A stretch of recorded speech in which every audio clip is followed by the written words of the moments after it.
ಆತ್ಮೀಯ ಸ್ನೇಹಿತರೆ, ದ್ರೌಪದಿಗಾದ ಅವಮಾನವನ್ನು ವಿರೋಧಿಸಿದ ಏಕೈಕ ಕೌರವ ಈತ. ಇವನ ಸಾವಿಗೆ ಭೀಮನು ಸಹ ಮರಗಿದ್ದ. ಮಹಾಭಾರತದ ಕತೆ ಎಲ್ಲರಿಗೂ ಚಿರಪರಿಚಿತ. ಧರ್ಮ ಅಧರ್ಮದ ನಡುವಣ ಈ ಯುದ್ಧದ ಕಥೆಯನ್ನು ಎಲ್ಲರೂ ಬಲ್ಲರು ಮತ್ತು ಇಲ್ಲಿ ಸಿಗುವ ಜೀವನ ಸಂದೇಶ ಕೂಡ ಅಷ್ಟೇ ಮಹತ್ವದ್ದು. ಅಂತೆಯೇ ಕೌರವ ಪಾಳೆಯದಲ್ಲೂ ಇದ್ದ ಒಬ್ಬ ಧರ್ಮದ ಹಾದಿಯಲ್ಲಿ ನಡೆಯುವ ವೀರ. ಸ್ನೇಹಿತರೆ, ಮಹಾಭಾರತ ಎಂಬುದು ನಮ್ಮ ಮಹಾಕಾವ್ಯಗಳಲ್ಲಿ ಅತಿ ಪ್ರಮುಖವಾದದ್ದು. ಮಹಾಭಾರತದ ಕಥೆಗಳು, ಉಪಕಥೆಗಳು ನಮಗೆ ಅನೇಕ ಪಾಠಗಳನ್ನು ಕಲಿಸಿಕೊಡುತ್ತವೆ. ನ್ಯಾಯ, ಅನ್ಯಾಯ, ಧರ್ಮ ಅಧರ್ಮಗಳ ಬಗ್ಗೆ ಅರಿವು ಮೂಡಿಸುತ್ತವೆ. ಇದೇ ಕಾರಣದಿಂದ ಮಹಾಭಾರತ ಎಲ್ಲರಿಗೂ ಇಷ್ಟ ಹಾಗೂ ಚಿರಪರಿಚಿತ. ಕೃಷ್ಣಾವತಾರದ ಹಲವು ಸನ್ನಿವೇಶ, ಕರ್ತವ್ಯ ಪಾಲನೆಯಲ್ಲಿ ಮಹಾಭಾರತದ ಭಾಗ ಕೂಡ ಒಂದು. ಮಹಾಭಾರತದ ಸಾಕಷ್ಟು ಪಾತ್ರಗಳು ನಮ್ಮ ಗಮನ ಸೆಳೆಯುತ್ತವೆ.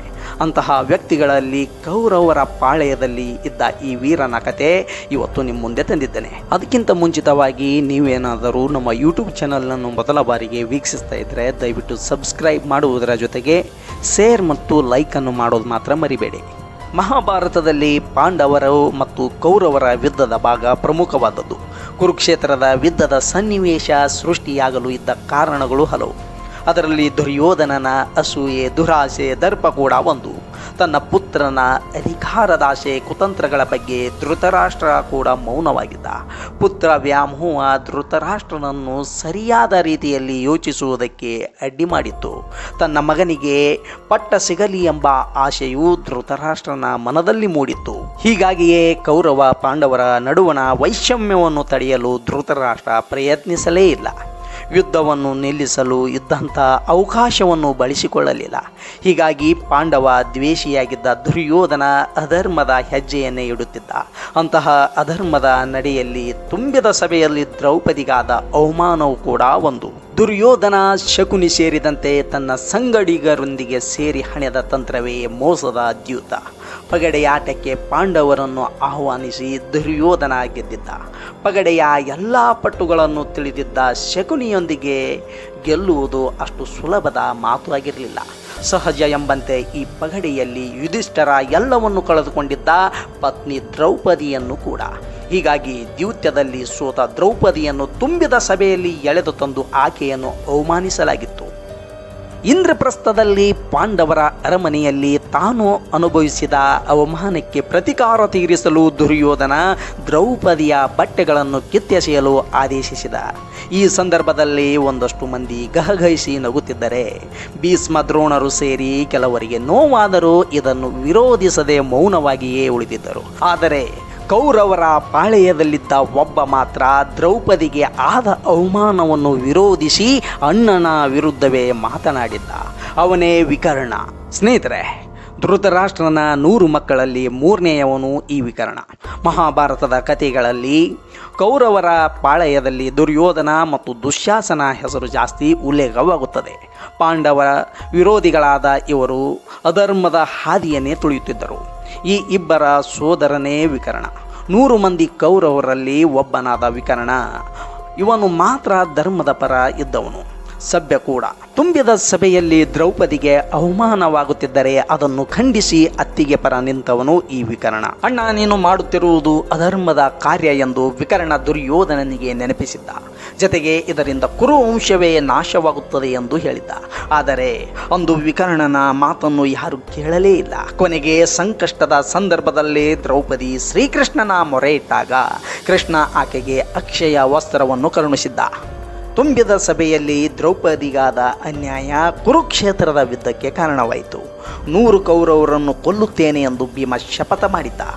ಈ ಯುದ್ಧದಲ್ಲಿ ವಿಕರ್ಣ ತನ್ನ ಅಣ್ಣನಾದ ದುರ್ಯೋಧನನ ಪರವೇ ನಿಂತು ಹೋರಾಡಿದ್ದ. ಆಗ ವಿಕರ್ಣ ಮತ್ತು ಭೀಮನ ನಡುವೆ ಯುದ್ಧದ ಸನ್ನಿವೇಶ ಬರುತ್ತೆ. ಈ ವೇಳೆ ನಿನ್ನೊಂದಿಗೆ ಯುದ್ಧ ಮಾಡಲು ಮನಸ್ಸಿಲ್ಲ. ನಾನು 100 ಕೌರವರನ್ನು ಕೊಲ್ಲುತ್ತೇನೆ ಎಂದು ಶಪಥ ಮಾಡಿದ್ದೇನೆ. ನಿನಗಾಗಿ ಈ ಶಪಥವನ್ನು ಮುರಿಯಲು ಸಿದ್ಧನಿದ್ದೇನೆ. ನನ್ನ ಎದುರಿಗೆ ಬಾರದಿರುವು ಎಂದು ಭೀಮ ಸಹೋದರ ವಿಕರ್ಣನಿಗೆ ಹೇಳುತ್ತಾನೆ. ಆದರೆ ಈ ಯುದ್ಧದಲ್ಲಿ ಕೌರವರಿಗೆ ಸೋಲಾಗುತ್ತದೆ ಎಂಬುದು ವಿಕರ್ಣನಿಗೆ ತಿಳಿದಿತ್ತು. ಆದರೂ ಕ್ಷತ್ರಿಯ ಧರ್ಮ ಪಾಲನೆಗೋಸ್ಕರ ವಿಕರ್ಣ ಪಾಂಡವರ ವಿರುದ್ಧ ಯುದ್ಧಕ್ಕೆ ನಿಂತಿದ್ದ. ಜತೆಗೆ ಭೀಮನಲ್ಲಿ ಹೀಗೆ ಹೇಳಿದ್ದ: ಅಂದು ನನ್ನ ಅಣ್ಣ ತಪ್ಪು ಮಾಡುವುದನ್ನು ತಡೆಯುವ ಸಲುವಾಗಿ ಹೆಣ್ಣಿಗೆ ಅವಮಾನವಾಗಬಾರದು ಎಂಬ ಕಾರಣದಿಂದ ದುರ್ಯೋಧನನ ವಿರುದ್ಧ ಮಾತನಾಡಿದೆ. ಆದರೆ ನೀವು ನಿಮ್ಮ ಅಣ್ಣನಿಗೆ ಹೇಗೆ ನಿಷ್ಠರಾಗಿದ್ದರೋ ಹಾಗೆ ಈಗ ಯುದ್ಧದಲ್ಲಿ ನಾನು ಸಹ ನನ್ನ ಅಣ್ಣನಿಗೆ ನಿಷ್ಠನಾಗಿದ್ದೇನೆ. ಹೀಗಾಗಿ ಓ ವಾಯುಪುತ್ರ, ನನ್ನೊಂದಿಗೆ ಯುದ್ಧ ಮಾಡು ಎಂದು ಅಣ್ಣ ಭೀಮನನ್ನೇ ವಿಕರ್ಣ ಆಹ್ವಾನಿಸುತ್ತಾನೆ. ಪಾಂಡವರು ಧರ್ಮದ ಹಾದಿಯಲ್ಲಿ ನಡೆಯುತ್ತಿದ್ದಾರೆ ಮತ್ತು ಪಾಂಡವರ ಪರವಾಗಿ ಶ್ರೀಕೃಷ್ಣನ ಬಲ ಇರುವುದರಿಂದ ಈ ಯುದ್ಧದಲ್ಲಿ ಕೌರವರಿಗೆ ಸೋಲಾಗುತ್ತದೆ ಎಂಬುದು ಕೂಡ ವಿಕರ್ಣನಿಗೆ ಮೊದಲೇ ತಿಳಿದಿತ್ತು. ಆದರೆ ಕ್ಷತ್ರಿಯ ಧರ್ಮ ಪಾಲನೆ ಹಾಗೂ ತನ್ನ ಕರ್ತವ್ಯವನ್ನು ಮಾಡುವ ಸಲುವಾಗಿ ವಿಕರ್ಣ ಪಾಂಡವರೊಂದಿಗೆ ಯುದ್ಧ ಮಾಡಿದ್ದ. ಸ್ನೇಹಿತರೆ, ಕೌರವರ ಪಾಳೆಯದಲ್ಲಿದ್ದ ಸಭ್ಯ ಮತ್ತು ಅಪ್ರತಿಮ ವೀರ ವಿಕರ್ಣ. ನುರಿತ ಬಿಲ್ಲುಗಾರನಾಗಿದ್ದ ವಿಕರ್ಣನನ್ನು ಕೌರವರ ಕಡೆಯ ಮಹಾನ್ ಯೋಧನಾದಂಥ ಭೀಷ್ಮರೇ ಅವನ ಬಗ್ಗೆ ಹೇಳಿದ್ದರು. ಧರ್ಮವೆಂಬುದು ವಿಕರ್ಣ ಅರ್ತಿದ್ದ ಅಂತ ಹೇಳಿ ಅವನ ಬಗ್ಗೆ ಹೊಗಳಿದ್ದರು. ಕೊನೆಗೆ ಯುದ್ಧದಲ್ಲಿ ಭೀಮನಿಂದ ಹತನಾದ ವಿಕರ್ಣನ ಕುರಿತು ಭೀಮನು ಸಹ ಮರಗಿ ಹೋಗಿದ್ದ. ಧರ್ಮದ ಪಾಲನೆಯಲ್ಲಿದ್ದ ವಿಕರ್ಣನ ಸಾವು ಭೀಮನಿಗೆ ನೋವುಂಟು ಮಾಡಿತ್ತು. ಅವನನ್ನು ಮತ್ತೆ ನೆನಪಿಸುವಂತೆ ಮಾಡಿತ್ತು. ಕೆಲವು ಕಥೆಗಳ ಪ್ರಕಾರ ವಿಕರ್ಣನ ಅಂತಿಮ ವಿಧಿವಿಧಾನವನ್ನು ಪಾಂಡವರೇ ಪೂರೈಸಬೇಕು ಎಂದು ವಿಕರ್ಣ ಭೀಮನಲ್ಲಿ ಹೇಳಿದ್ದ. ಅಂತೆಯೇ ಭೀಮ ವಿಕರ್ಣನ ಅಂತಿಮ ವಿಧಾನವನ್ನು ತಾನೇ ಮಾಡಿದ್ದಾಗಿಯೂ ಇದೆ. ಅಲ್ಲಿಗೆ ಕುರುವಂಶದಲ್ಲಿದ್ದ ಸಭ್ಯ ವೀರನೊಬ್ಬನ ಅಸ್ತಂಗತವಾಗುವುದು ನಮಗೆ ತಿಳಿ ಹೇಳುತ್ತದೆ. ಸ್ನೇಹಿತರೆ, ಮುಂದಿನ ಸಂಚಿಕೆಯಲ್ಲಿ ಇನ್ನೊಂದು ಮಹಾಭಾರತಕ್ಕೆ ಸಂಬಂಧಪಟ್ಟ ವಿಷಯದ ಕುರಿತು ನಿಮ್ಮ ಮುಂದೆ ಬರುತ್ತೇನೆ. ಅಲ್ಲಿಯವರೆಗೂ ನನ್ನೆಲ್ಲ ಮಿತ್ರರಿಗೆ ಜೈ ಹಿಂದ್, ಜೈ ಕರ್ನಾಟಕ ಮಾತೆ.